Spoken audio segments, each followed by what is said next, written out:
All right, so we're going to take a look at Parshas VaYaitzai, at least a slice of the parsha. I'll take a couple of breaths as more people are signing on. The parsha begins, VaYaitzai Yaakov Be'er Shava, VaYelech Harana. Yaakov left Be'er Sheva. That's where he was living with his parents and his brother. And he went towards Haran. Haran is where Abraham's family was. And what's the purpose of this trip?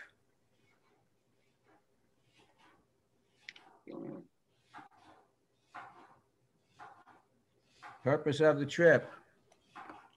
Okay. There are two purposes for this trip. In some ways, it's reflected in that same pasuk. VaYaitzai Yaakov. What's that? Escape his brother and then find a wife. Okay, very good. Was that Gene? Yes. All right, right on.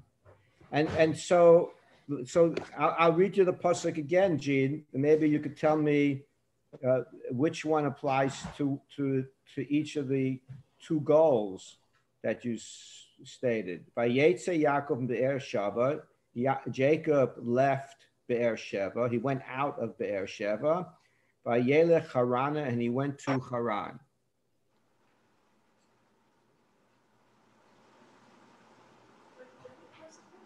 And you in that post, yeah, go ahead. I was just going to say, I think he just went to escape his brother there. Right. Well, that's what his mother told him to do. Well, what is it that his mother told him to do, Ron? Go to her brother's home and get away from Esau. Okay. And did he have another mission? Oh, yeah, that's right. She did not want him to marry a Canaanite woman. Well, for sure she didn't, but was she the only one? No, his father didn't. Yeah, Yitzchak is actually the one who told him in last week's parsha to go find a wife. Now, Rivka told Yitzchak. Yeah, Rivka told Yitzchak that she doesn't want to see Yaakov marrying a local woman, but it was Yitzchak who conveyed that command to Rivka. Well, Rivka's main concern was for Yaakov's safety. Right. For his safety, he had to get out of town. Was Yitzchak aware of that tension and danger? Probably not. It appears not. And so Rivka uses the marriage ploy to get Yaakov out of the area without alerting Yitzchak as to this disintegration of the relationship between the brothers and maybe beyond. Not that it was so unusual, especially since Yaakov was no youngster at this point. So about 60 years old. So he's no youngster, certainly ready to get married. So if you look at the pasuk carefully, because one could say, why do you need both halves? So one could see VaYaitzai Yaakov Be'er Sheva, that Yaakov leaves Be'er Sheva. He leaves because he has to get out of town. He has to avoid the wrath of Esav. VaYelech Haran, he goes to Haran. Haran is also the place that Yitzchak identifies as a good source to get a shidduch and to find your wife. And then the order of the two would make sense, because the more pressing of the two was to save your life and to get away from Esav. If you have no life, you don't have to worry about the shidduch. So that's the order of that opening pasuk. And then as Yaakov starts his journey, he has the famous dream of the angels going up and down on the ladder, and Hashem communicates with him. And after that communication, Yaakov continues on his trip with increased vigor, truthfully. We won't look at that right now in terms of how you could see that from the pasuk. That pasuk that does contain the vigor is by Yisa Yaakov Raglav, that Yaakov picked up his feet by Yelech Arza B'nei Kedem, and he went to the land of the people of the east. And then right afterwards it says, he looked and he saw a well in the field. There were 3 flocks of sheep that were lying around. Because it's from that well that the shepherds would provide the water for the flocks, but the Galilee, they had to wait because there was a big rock over the well. I wonder, why was there a big rock over the well? Keep the scorpions out. Right. You know, Ron was not the only one given permission to unmute. So everybody else has that permission too. Or else Ron's going to send you a bill for making him be the only one to respond. That's an interesting point, Ron. Interestingly, we don't have the last well story that we had with women characters involved, because we had well stories last week as well.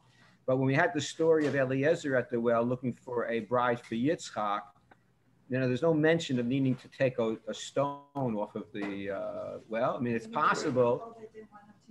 It's possible that it was there already, but there may also have been, some concern about honesty in the town, and people not getting more than their share, taking too much water possibly. Who knows? But whatever the situation is, there's that big stone on the well, and the Torah comes to give us information that Yaakov himself doesn't know, but that rock required multiple shepherds to move it, so that there was like a minyan there, a consensus of a quorum, whatever the necessary quorum was to remove the rock, and to feel that enough shepherds were there to monitor what's taking place.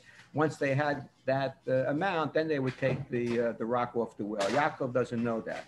It is interesting is that we're not told anything else about Yaakov's trip itself. It's just he gets up in the morning after the dream that he had and a neder, a vow that he makes to God, and he continues his trip. We don't know anything about that trip, but the next thing we know is that he's on the scene, and that makes sense also, because that's the important part of the story. The Chumash is not a travel log, and it's not a book that's documenting every single piece of the action. It's focusing on things that are important. But why is this story important? And before we answer that, let me just go back to the two goals that were mentioned. So goal number 1 was to avoid Esav's wrath. What does Yaakov have to do to avoid Esav's wrath?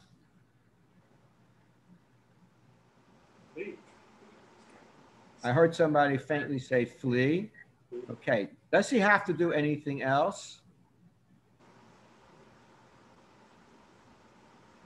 So, I mean, you could argue, it turns out, according to the Medrash, Esav sent his son Eliphaz out to go ahead and try to murder Yaakov while he was fleeing, even though Esav had said, and I guess it wasn't technically, a violation of what he said. He had said he's going to wait till his father passes away before he takes revenge on Yaakov, because he didn't want to cause aggravation to his father, who he did love deeply.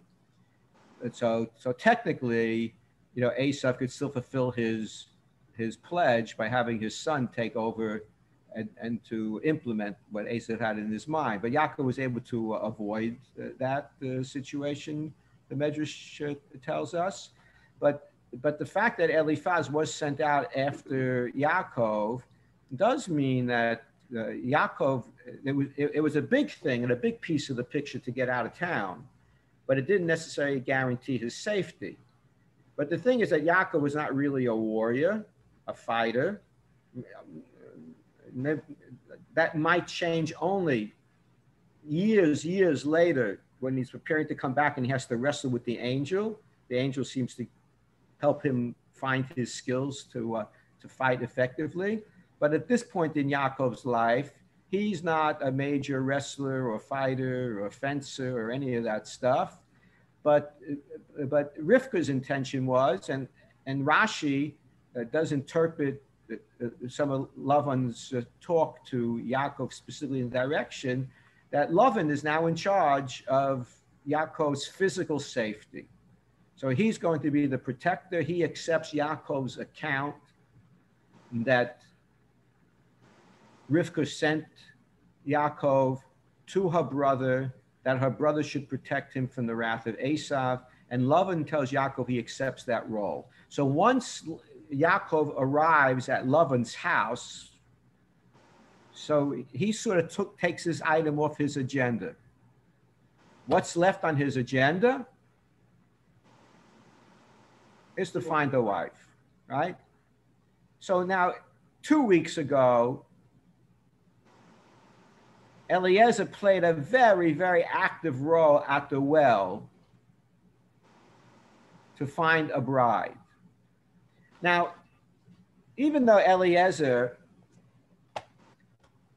gives the impression to Bituel and to Lavan and to other members of the household that he was sent to Abraham's relatives, the truth is that Abraham didn't require that Eliezer had to seek just the blood relatives. He wanted Eliezer to go to his homeland, to his town, and to find a wife there. Eliezer realizes that he certainly must have gotten the right woman when, to his shock, she says that she's the daughter of Betuel, and that's from Abraham's family. But that was like an extra message and a bonus to Eliezer because it wasn't actually his mission. Very interestingly, is that once Rivka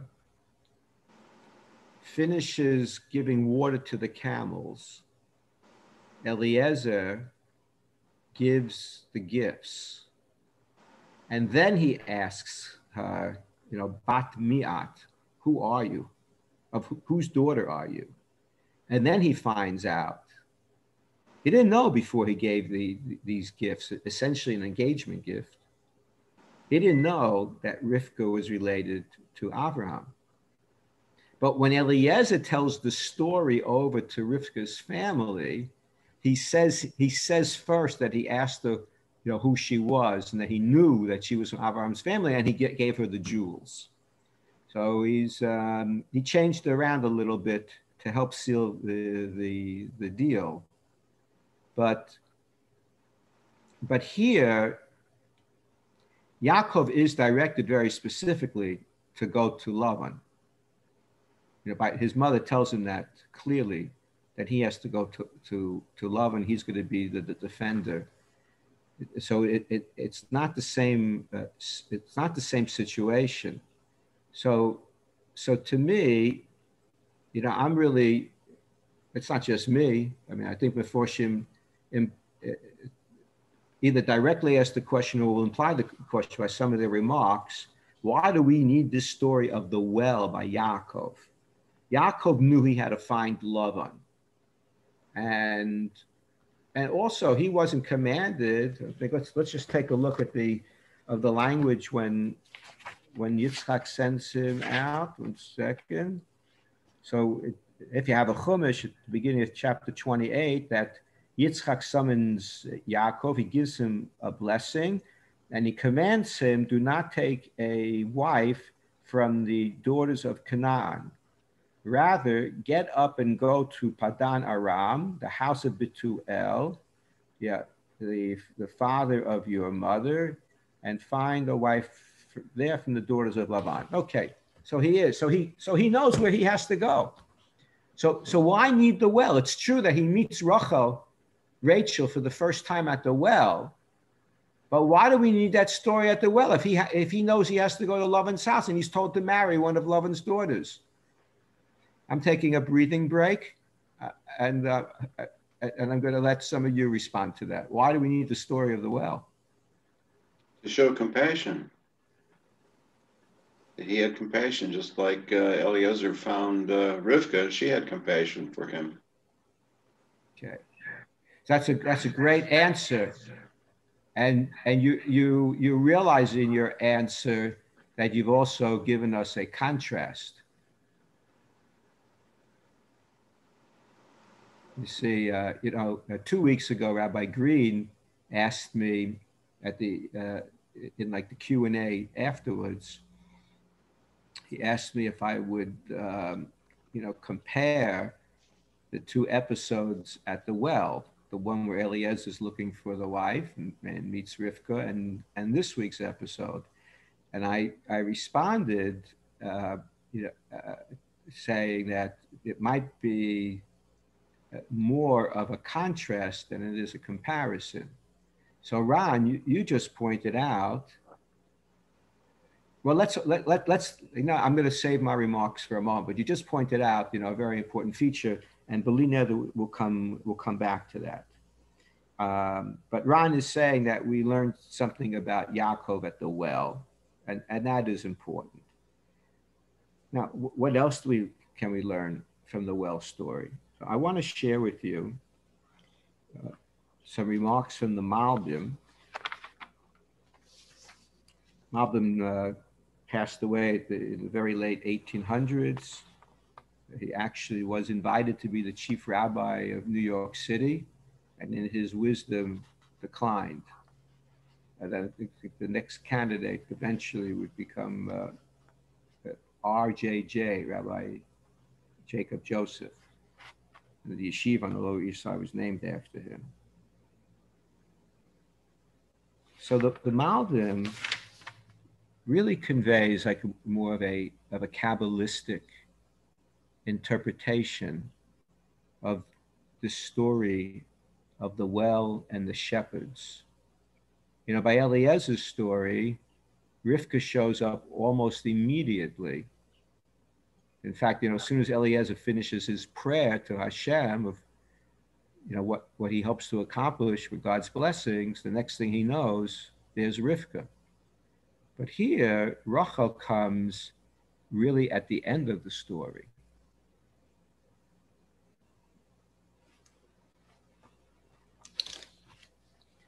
And, just want to jot down a note to myself for a moment.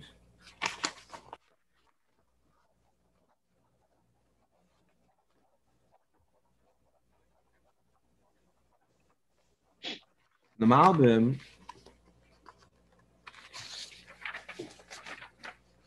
cites an episode from our sages that said that the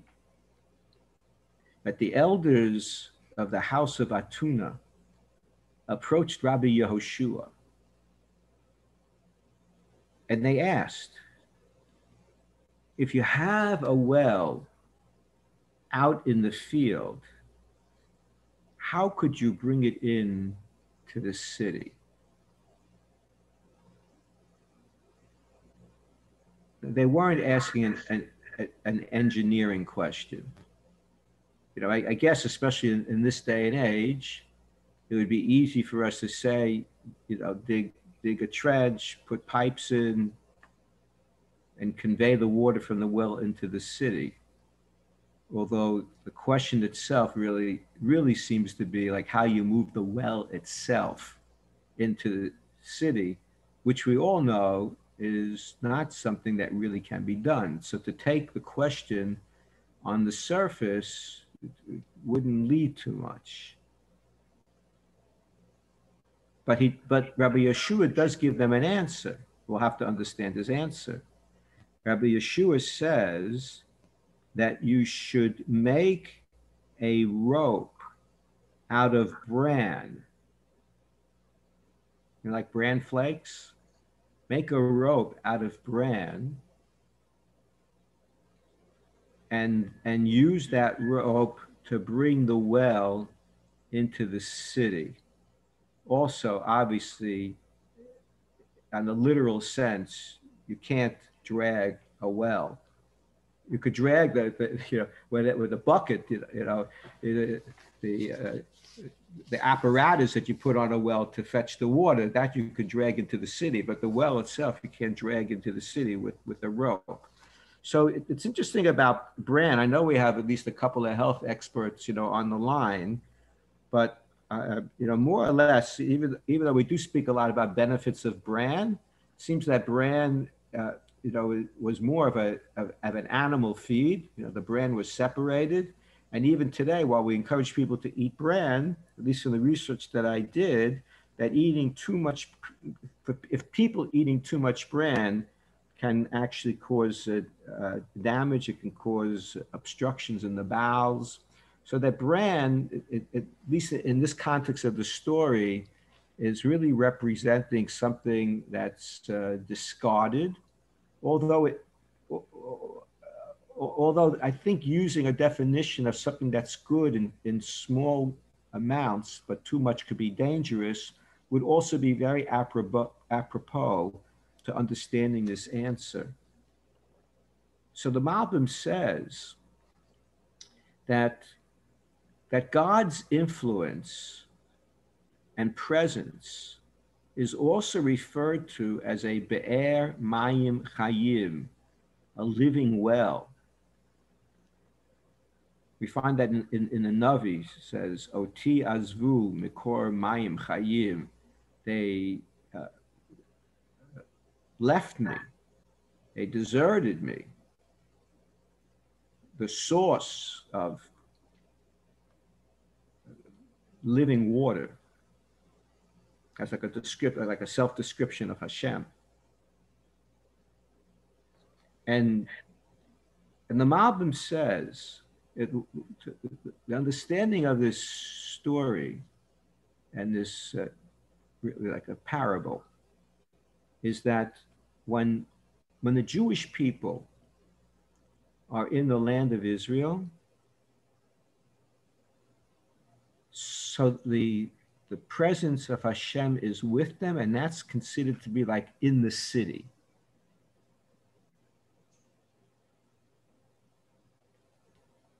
The field, I guess, as we see here, is the place where the animals were coming for replenishment.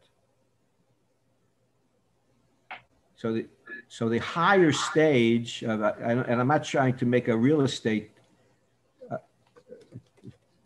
guideline here, or comments of where Jews should be living, other than the fact we certainly want to make sure we have a minyan, where we live, and hopefully a shul. But the metaphor here is that Jews living in Israel, the symbol becomes a city, that the city is there and God is in the city. But when Jews are in Golus, in exile, that's called the Sadeh, the field. It's out of the realm of where most people are living. You use the field for other purposes. So it's outside of where the people should be. But even at a time when Jews are in the field, God can still be with them. And that was the symbol of the well in the field. That the Torah, tells us, all we know about the second part of the second leg, no pun intended, because it says that Yaakov lifted up his legs. Well, after we're told that he starts that trip again, he resumes his trip in the morning. Right away, we're told that he looked and he saw this well in the field. And there were three groups of sheep. There were three flocks and shepherds for each one that were there. And the Malbim says that those three flocks are symbolic of the three major exiles that the Jewish people would go through. So here you have Yaakov, who is in his exile, but he is experiencing messages that is foretelling Jewish experience to happen ahead, so that there will be an Egyptian exile, and there will be a Babylonian exile, and there will be a Roman exile. And interestingly, is that we consider Asa to be a progenitor of Rome. So these are the three exiles, and the Malbim notes that we don't consider the Greco-Syrian rule over Israel as an exile because he never left the land. So that's, we're in the month of Kislev now, so we're in the month of Hanukkah. So it's an appropriate parenthetical comment as the Malbim has it. Don't think I'm wrong in my count, says the Malbim. It's only 3 exiles because even though we lost autonomy for a good chunk of the time under the Persian rule, but we were still in our land. And the message is that when we are in exile, we should still be drinking the water of the well that connects us to God, which means Torah. But that well was not so accessible. That well had that heavy stone on it, which to the Malbim is a symbol of transgression, giving into VaYaitzai, temptation, and breaking our covenant. And then that rock stays on the well. We can't access in the same way the connection to Hashem. So what can break that reality, and what can bring us to a closer relationship to Hashem, even in Golus, even in the diaspora, even in an exile? That's only when the people will gather, just like the shepherds had to gather to remove that rock, that there has to be a unity. And that rope that Rabbi Yeshua told them to create out of bran represented that unity. And again, if we look at bran, which has some benefit, but is often because it has these negative aspects to it, so they're pushed to the side and they're scattered about. But what you want to do is to bring them together. You want to bring all the Jews, even if you think people have weaknesses, or there are negative sides to it, you think there are weaknesses in the people, just put them aside, and you have to bring them together and create this rope. And with this rope, you can bring the Shekhinah, you can bring God's presence back to you. You could bring that well into the city. So this becomes also a major feature of the story, which maybe it was not as necessary on the surface as the Rivka at the well story, because that's where Eliezer realized that he could go and find candidates who would be coming to fetch water, maiden coming to fetch water to bring home to their families, that he could meet them at the well. But Yaakov didn't need the well to ultimately meet a daughter of Lavan, because he was headed towards Lavan's house anyway. So this becomes an insight into the Jewish experience, into the ages, and including now. And again, with why we might find reasons that we don't like somebody, but we should always look for what binds us together, because together we bring Shekhinah and wherever we are will be a lot better experience than without unity and without the same intensity of Hashem being present with us. Do you think I can find a couple of brave people to be actors?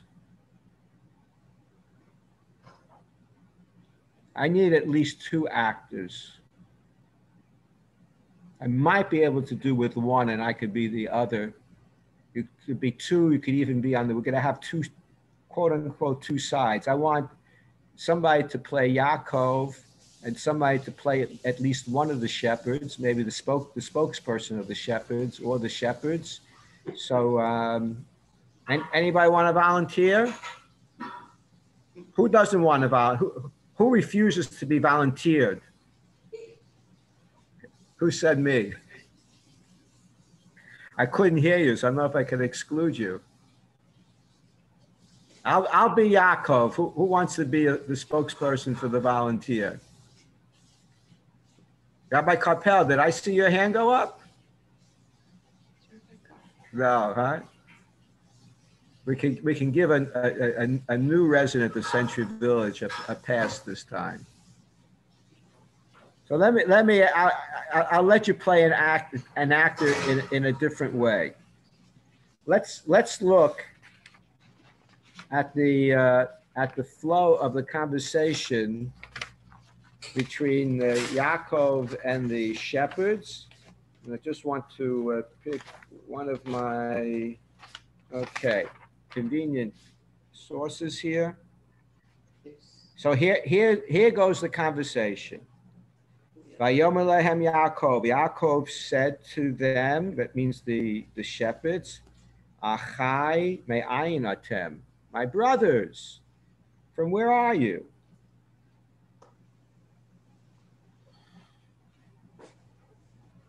Vayomru mecharan anachnu.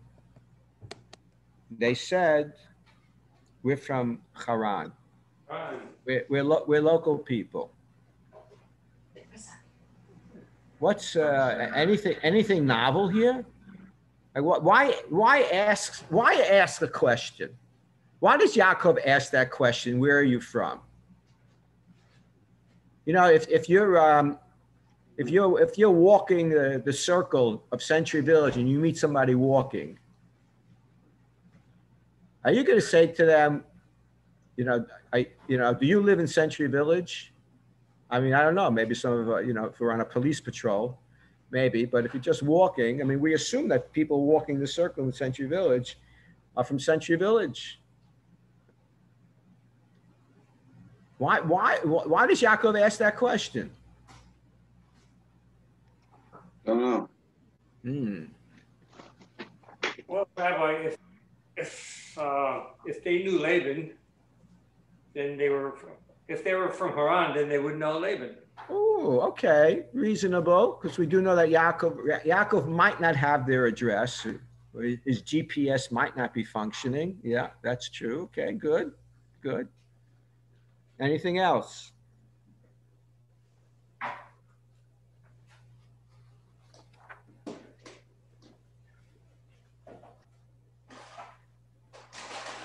I'm writing a note down. So while I'm writing the note, somebody else could share a thought.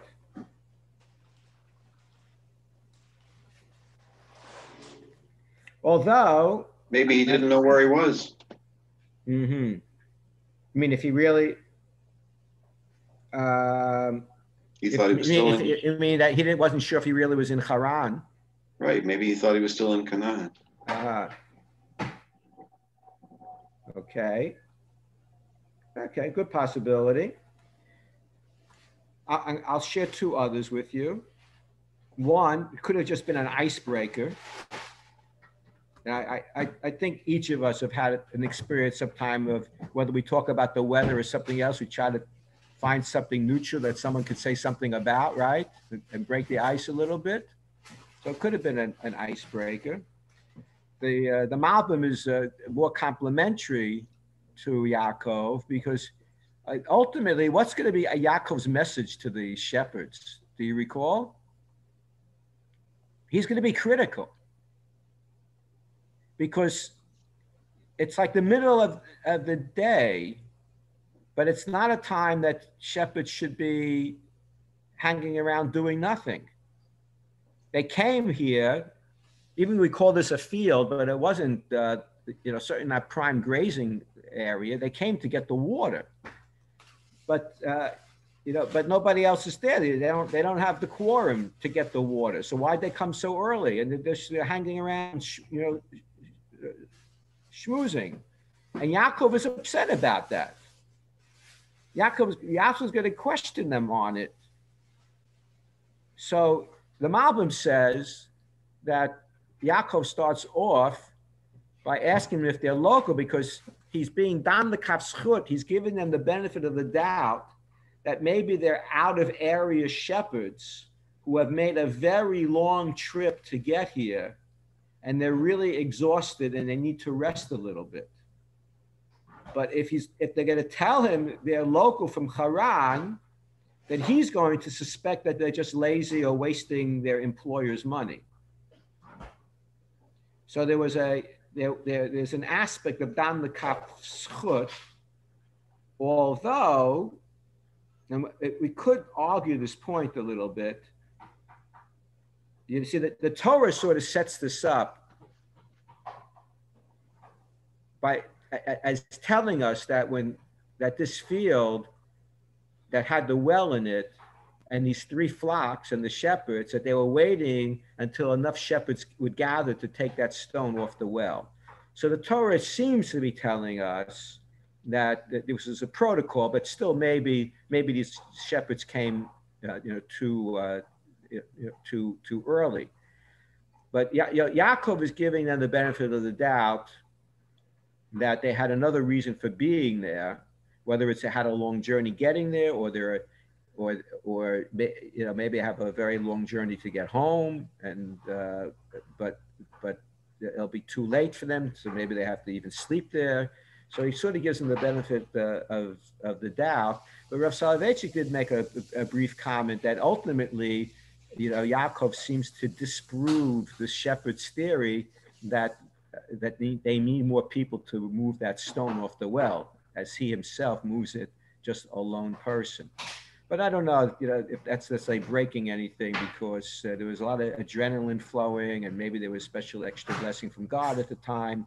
So, so we could leave it that in the end, Yaakov is critical, and they saw it, and the shepherds in the end will tell him, well, we have a pretty good reason for, why we're doing what we're doing. If maybe we'll come back to this point, but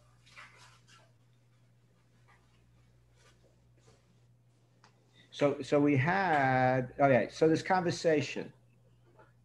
So to the Malbim, Yaakov's trying to clarify if they're local and or not local, and if they're not local, they have an excuse for sort of be doing nothing, right now, possibly. Gene suggested again that they want to know, Yaakov wanted to know if they were local enough to know who Lavan was. And but I want to ask you, if somebody came up to you, and I don't know, I guess, so we live in an age that we suspect everybody else if we don't already know them, but let's say in the safety of Century Village, because it is a safe place, if somebody, if you were, walking, I was about to say if you were like at the tennis court waiting for your turn to get on, but I don't necessarily want to redirect this only to Ron again. But if you were walking, or you were in front of the tennis court watching a game, and somebody came up and asked you, hey, do you live here? So what would your response be? Now, I need your response, because in my mind, maybe I'm not thinking of the right response. So what do you say? I need a couple of other people. I'm going to start calling on you. I would say, yes, I live here. How can I help you? Ah, okay. Is that what the shepherd said? No. Right. They just said, we're from Haran. They said, where are you from? I guess, truthfully, if you look at the rest of this dialogue, even though it's not so long, if Yaakov had asked the question the way I asked the question, like I said, do you live in Century Village? If Yaakov would have said, do you live in Haran? And they probably would have just said yes, and kept their mouth closed. But but normally, and maybe it's so. Ron said maybe Yaakov wasn't sure if he was in Haran. So that's maybe why he didn't say, "Are you from Haran?" Possibly.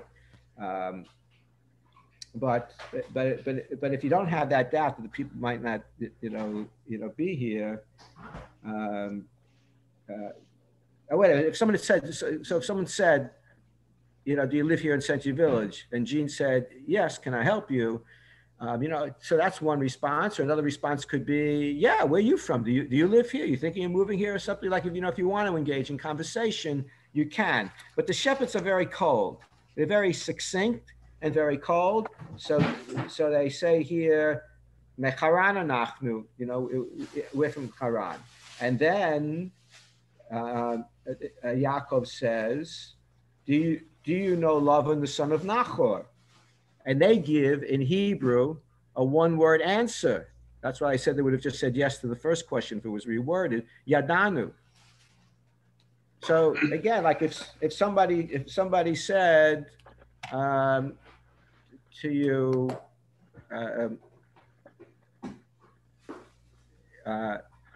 even around the circle, hey, do you know where I can find Torah or? Do you know what Torah or is? Like, would you just say yes, have a good day, and keep on walking?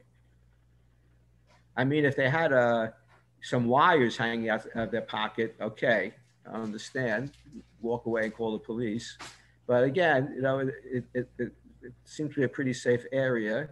And if someone said to you, do you know where Torah or is? It wouldn't just be, yes. Or it's like asking somebody, hey, do you know the time? They say yes and walk away. I mean, that's like, doesn't really give the guy what he wants. He doesn't really want to know if the shepherds know Lavan per se. And then Yaakov asks him, he asked them another question. They said they know him. So he says, is peace with him? Is he doing well?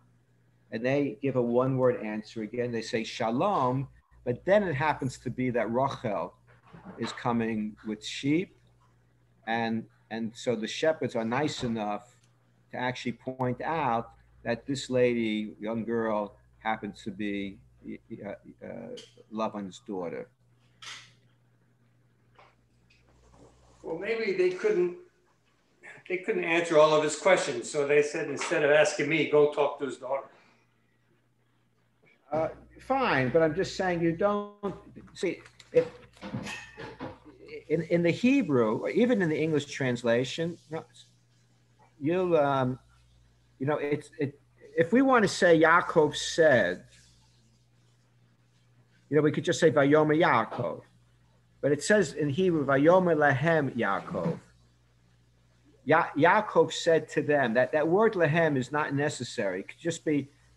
We know if it tells us there are 3 flocks of sheep there, and the Chumash would say he said to them, even saying to them, we don't suspect that Yaakov's talking to the sheep, so it could have just said Vayom Yaakov. Yaakov said, and he said Achai, my brothers. He's trying to bond with them a little bit. He's trying to be nice. Maybe you could argue maybe he's trying to be nice because he knows he wants to be a little bit critical of what's happening. But he does speak nicely to them. In the end, maybe it pays off right away. It doesn't pay off, but they're tight-lipped.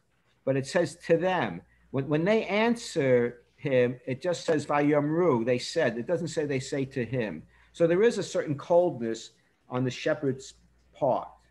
And truthfully, Rav Bazak in his Sefer does make the observation that we really can conclude from here that the shepherds of Haran were someone on the lazy side, on the apathetic side, and curt on the conversation side, and maybe not so sensitive to the needs of a visitor who needs some information, and they're keeping their lips very, very tight. It's not the best picture that's depicted.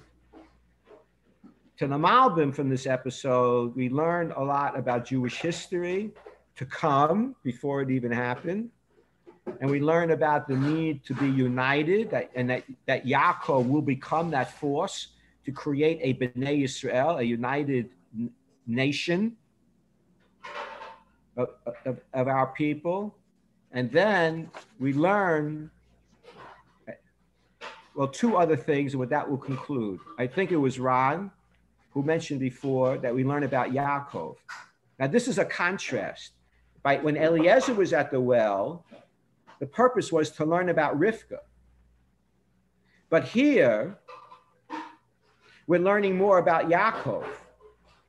We're learning that Yaakov, he's a little savvy, even for a guy who's been learning spending his whole day in yeshiva, basically learning.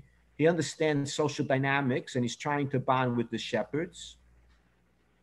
According to the Malbim, he's prepared to a certain extent to give the benefit of the doubt that there is a reason before he criticizes them. He wants to find out more information before he opens up his mouth and is critical.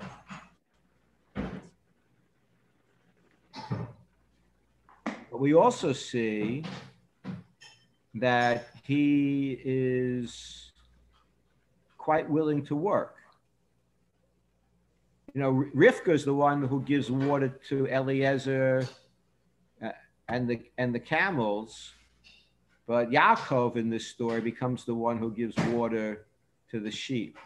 So it's just the opposite. You know, we're learning about Yaakov's giving manner, which does become something that's very, very important. And I'd like to say one other item is that, you know, I think last week's episode of Yaakov masquerading as Esav is a pretty serious. It got Yaakov into a lot of trouble. And it could be that had he not done that, he never would have had this exile, this galus, and very hard experience in Lavan's house. And as much as many commentators justify what Yaakov did, the Medrash does put words into Leah's mouth to speak something that's bothering Chazal. When Yaakov wakes up in the morning and Leah wakes up in the morning after the marriage, and Yaakov discovers this is not the woman he was supposed to marry, it's her older sister, he's critical of Leah. And according to the Medrash, when Yaakov says, like, you know, she's like the daughter of a deceiver and following in her father's footsteps, Leah says, look who's talking, mister. And who said to his father, Anochi Esav v'chorecha, I am Esav, your firstborn. So that, Nechama Leibowitz points out, that's a message from Chazal, from our sages, that they did not approve of what Yaakov did. Certainly highlights why Yaakov suffered so much in his life. Now, it could well be, the truth is that Yaakov was not comfortable about this masquerade. And it would appear, you know, when we give traits to the forefathers, you know, it's emes for Abraham, like, and it's chesed for Abraham, but it's emes, it's truth for Yaakov. You know, do we ever stop to think, how can we say it's truth for Yaakov when Yaakov was untruthful in the presence of his father, masquerading as Esav, the firstborn, and Yaakov is the patriarch that has this midah, this trait of emes, of truth that's associated with him? Yes, because he became a Baal Tshuva in that regard. And I think we're seeing this at the well. At the well, Yaakov wants truth, not just for himself, He wants truth and honesty like in employment, in relationships. He wants this truth, even though he doesn't know the people who own the sheep. But he's concerned about them. They're paying shepherds. They're paying shepherds to be texting on the phone or to be schmoozing. That's not the proper business ethics. So we see about Yaakov's character. And the last thing that I'll share with you for today is what do we learn about Lavan from the episode at the well? This is a little bit more difficult because Lavan was not at the well. What do we learn about Lavan at the well? I'll give you a multiple choice. Rich or poor? Poor. Who said that? Maryland. Poor. Oh, okay. Why? What's the proof? Because he didn't have anybody to take his sheep other than his daughter. Excellent. Exactly what the Malbim says. And I guess when you look at it, the Torah actually calls her the shepherd of the sheep. It's not like it was like accidental or that the shepherds got off for Thanksgiving. And so Rachel took over. She was the assigned shepherd. So the Malbim says that it's poor. And why is that information important to us to know? Because we will know that the wealth that Lavan eventually did get. From Yaakov. Exactly. That was Yaakov who brought blessing to his household, even though Lavan was not so grateful, not grateful enough for what happened. But we know the story here. The baseline is being set that he doesn't have that much, and he doesn't have people working for him. He doesn't have shepherds, for sure, at least. And so we can appreciate that Yaakov's the one that brought blessing to Lavan, and may we have blessing and share blessing and bring blessings to other deserving people as well. Thanks for joining, and have a great day. Okay, thank you again. My pleasure. Bye-bye.